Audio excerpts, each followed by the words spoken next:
Muitas pessoas têm desenvolvido artrite com o passar dos anos, mas sabemos que evitar certos tipos de alimento pode diminuir os riscos dela. Você pode falar, pelo menos, os alimentos que podem ajudar nisso? Vamos lá. Tirar o açúcar, Tirar o açúcar, tirar a o farinha. máximo o açúcar, tirar o máximo a farinha, qualquer farinha, principalmente o glúten. Os grãos, principalmente o glúten, frequentemente são inflamatórios e geram artrite. Existe um determinado tipo de alimento chamado solanáceas ou nightshades. São super saudáveis. O que é isso? Só que são ricos em lectinas e podem precipitar artrites, principalmente pessoas com artrites inflamatórias, como artrites reumatoide. Pepino, berinjela, Adoro. tomate, pimentão, pimenta, abóbora, abobrinha. Já lembrei de 7 agora. Só pimentão. Esses alimentos são maravilhosos, mas pessoas com artrite, principalmente artrite reumatoide, artrite psoriásica, etc., podem se beneficiar muito de excluir esses alimentos na dieta. Excluir? Excluir. Porque não é bom para quem tem artrite? Pode ser péssimo para algumas pessoas com artrite, vale a pena pelo menos eles excluírem. Leite, principalmente o leite A1. Leite A2 é mais tranquilo para a maior parte das pessoas, mas tem algumas questões muito específicas. Mas o leite, existe leite A2? Todo leite era A2. Ah, é? É. Nós consumimos o leite A2 há 10 mil anos. Não sabia, não. Então, algumas populações toleram bem leite, inclusive o leite é saudável para algumas pessoas. O que acontece é o seguinte, para muitas assim, mas para algumas pessoas ele é péssimo. Se você tá com... Eu sou muito alérgica, eu tirei o leite e melhorei 1000%. Mas vamos lá, se você é um Masai da África, por exemplo, eles consomem leite, como base da dieta dele há 10 mil anos. Eles não têm problema nenhum com leite. Perfeito. Algumas populações, por outro lado, asiáticas que não consomem leite, eles são extremamente resistentes ao leite. Nós somos uma amálgama genética, uma mistureba genética de todo mundo. Então nós temos suscetibilidades diferenciais ao leite. Só que, onde que está o grande problema? Há alguns milhares de anos atrás surgiu uma mutação na Europa da caseína, que é a chamada caseína 1. Uhum. E o europeu dominou o mundo e levou a vaquinha dele para o mundo inteiro. Então praticamente todo gado mundial é A1. Gado bovino. E a caseína 1, a gente não consegue quebrar tão bem a caseína 1, o que faz com que ela tenha uma atividade inflamatória semelhante à morfina, pode dar constipação, alergias, intestino impermeável. Pode ser uma calamidade. Ainda assim, é uma questão aí de quantidade, né? Um leite curado numa quantidade pequena, provavelmente a maior parte das pessoas vai tolerar. Se a pessoa usa um gado bovino que a gente já encontra selecionado para ser uma caseína 2, ou se a pessoa usa leite de cabra, leite de búfala, leite de ovelha, frequentemente ela não vai ser tão sensível ao leite, vai tolerar quantidades maiores de leite. Leite pode ser saudável, pode não ser saudável, depende da quantidade, do tipo de leite e da pessoa. É muito importante as pessoas não demonizarem determinados alimentos, inclusive porque as crianças precisam do leite, não precisam do leite, né? Não precisam do leite, mas se beneficiam muito do leite. Eu não estou querendo entrar na controvérsia, que você pode falar, mas aquela criança tinha asma. Será que ela passaria mal da asma? Será que ela teria asma com leite de cabra? Porque o que acontece? A infância é justamente o momento de você desenvolver o pico de massa óssea, o pico de massa muscular e o pico de saúde hormonal que vão interferir em toda a vida. Então, por exemplo, quando você tira o leite de uma criança, é óbvio que tem criança que tem que tirar o leite. Meu filho toma leite A2.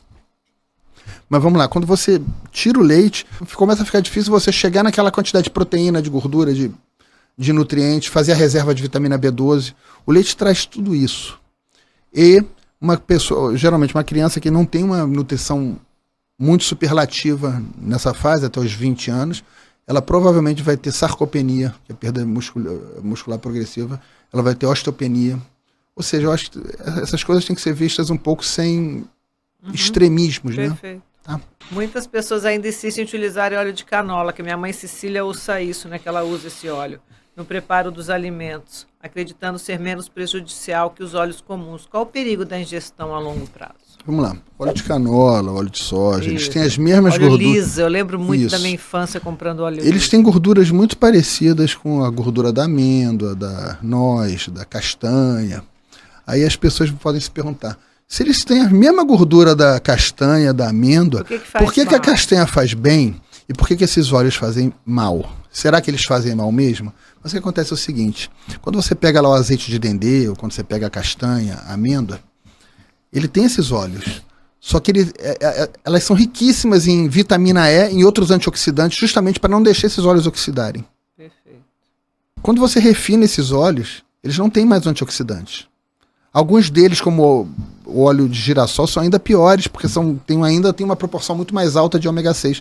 Mas nenhum deles tem os antioxidantes protetores. O que acontece? Eles oxidam na fritura, mas se você tomar eles puros, eles vão se oxidar no seu estômago, porque o ácido gástrico vai oxidar eles. Se você estiver inflamado, eles vão ser oxidados, eles vão se tornar extremamente inflamatórios. Eles vão gerar azia, refluxo gastroesofágico, gastrite, síndrome do intestino irritável, doença inflamatória intestinal, doença coronariana, câncer, doença de Alzheimer, depressão, envelhecimento precoce. Ao contrário do leite, que eu acho que a gente não pode ser xiita e tem que olhar cada caso um caso, ao contrário do leite, esses óleos não são bons para ninguém. É completamente desnecessário e chega a ser uma falta de respeito, né? Você não poder comer um bolinho de bacalhau na rua porque eles vão fazer o bolinho de bacalhau no óleo de soja e vão te envenenar. Perfeito. Chega a ser antiético. Chega a ser antiético você oferecer para uma pessoa um alimento feito num óleo desse. Porque você não está fazendo bem nenhum para a pessoa. Ninguém precisa disso para viver. Ao contrário do leite, que mata alguns, mas salva outros. Mas esse daí não salva ninguém. Leite, como controlar ou até mesmo saber se temos deficiência de vitamina B12? Vitamina B12 é uma vitamina muito importante. Vitamina B12 é importante para a produção de glóbulos vermelhos, de células sanguíneas. Vitamina B12 é importante para o sistema nervoso central e periférico, para a produção de mielina, que é um encapamento que permite que os nervos transmitam impulsos com velocidade. A vitamina B12 é importante para a proliferação do DNA, ou seja, sem vitamina B12 não há multiplicação celular, há envelhecimento precoce, perda de energia, etc. E vitamina B12 é importante para um mecanismo chamado metilação, que nada mais é do que a inclusão de bandeirinhas de sim ou não em genes, hormônios, proteínas, etc. Metilação é tudo. Ou seja, a vitamina B12 está no coração da biologia. Não existe biologia sem vitamina B12. A vitamina B12 geralmente ela fica armazenada no fígado e o fígado libera conforme a necessidade para os demais tecidos. Então, o objetivo é que a gente tenha níveis de vitamina B12 no fígado, não tem como medir, então a gente mede no sangue e acredita. Mas não é muito confiável, mas é o que a gente tem. Mas vamos primeiro falar da deficiência de vitamina B12. Na minha prática, as faixas de referência dos laboratórios estão olhando como 300, 200 como normal. Isso é muito baixo e geralmente quem tem esse nível tem deficiências de memória. O nível mínimo, com certeza, que eu acho que uma pessoa deveria ter é 550. Só que hoje eu tendo a preferir níveis entre 800 e 1.000, 1.200. Níveis fora, inclusive, da faixa de referência laboratorial. São níveis considerados mais seguros.